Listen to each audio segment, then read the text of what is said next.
2 விவசாய நண்பர்கள் இருந்தனர். அவர்களிடம் தரிசாய் போன விளைநிலம் இருந்தது. அந்த வருடத்தில் நல்ல மழை பெய்தது. அந்த நண்பர்கள் நமது நிலத்தில் ஏதாவது விதைத்தால் நல்ல விளைச்சல் கிடைக்கும் என பேசிக் கொண்டனர். தக்காளி பயிரிடலாம் என யோசித்து மறுநாளே அதற்குரிய வேலைகளை தொடங்கினர். விதைத்தனர். செடி சற்று வளர்ந்தது. முதல் விவசாயி தன் தோட்டத்தை சுற்றிலும் வேலியடைத்தான்.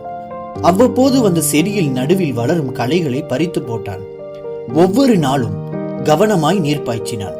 2ஆம் விவசாயி, இவனுக்கு வேலை இல்ல, இதற்கெல்லாம் வேலி ஓட்டு களை பிடுங்கணுமா, தண்ணீர் பாய்ச்சினால் போதாதா என்று கிண்டலாக அவ்வப்போது முதல் விவசாயியிடம் கூறினான். கணிதரும் காலம் வந்தது. 2 தோட்டத்திலும் காய் காய்த்து குலுங்கியது. தினமும் மாலை இருவரும் தோட்டத்தை பார்வையிடும் போது 2ஆம் விவசாயி, நான் வேலி அடைக்கவில்லை, களை பிடுங்கல, ஆனாலும் என்னுடைய தோட்டம் நன்றாக காய்த்திருக்கிறது தானே, நீ வேலி அடைத்து உன் பணத்தையும் களை பிடுங்கி உன் நேரத்தையும் வீணாக்கி விட்டாய், நீ வெட்டி வேலை செய்திருக்கிறாய் என்று ஏளனம் செய்தான். தக்காளிகள் எல்லாம் நன்றாக முற்றிவிட்டது.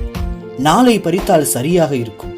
ஆகவே நாளை காலையிலே இவற்றை பறித்து சந்தையிலே போய் போடுவோம் என்று பேசிக்கொண்டார்கள். சாக்குகளோடு மறுநாள் அதிகாலமே தோட்டத்திற்கு வந்தனர். வேலி அடைக்காத தோட்டத்தில் உள்ள காய்கள் எல்லாம் பறிக்கப்பட்டு தோட்டமே அலங்கோலமாக கிடந்தது. காரணம், யாரோ நெடுநாளா இந்த தோட்டத்தை கவனித்து வந்துள்ளனர். பறிக்க சரியான நேரம் பார்த்திருந்தனர். வேலியும் இல்லாததால் எந்த சிரமமும் இன்றி பறித்து சென்று விட்டனர். இதை கண்டவுடன் 2வது விவசாயிக்கு துக்கம் தொண்டையை அடைத்தது. துக்கத்தோடு திரும்பி சென்றார்.